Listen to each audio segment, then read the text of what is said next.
Голема полициска акција. Извршени се претреси на 34 локации во Грчец, Арачиново, Ѓорче Петров, Бардовци, Визбегово, Чаир, Центар и Студеничани.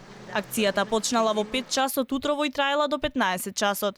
Приведени се 10 мина, 6 мина од селото Грчец и 4 од Арачиново. Се сомничат за повеќе кривични дела, предизвикување општа опасност, загрозување на службено лице, нелегална трговија со дрога, недозволено држење и произведување на оружје.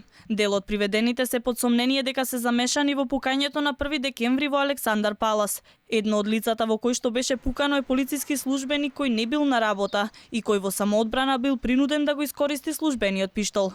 При претресите биле пронајдени одземени патнички моторни возила, пиштоли, пушки, рамки за муниција и муниција, куршуми различен калибар, панцирни елеци, преносни компјутери, мемориски стикови, опрема за видеонадзор, мобилни телефони со сим картички, пари во различни апоени, прашкаста материја, предмети со остатоци од прашкаста материја и слично.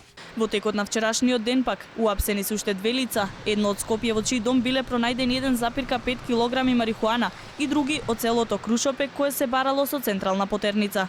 Акцијата е спроведена од страна на СВР Скопје во соодејство со Оделот за сузбивање на сериозен и организиран криминал, криминалистичката полиција и Оделот за специјални политички операции во координација со Основно јавно обвинителство.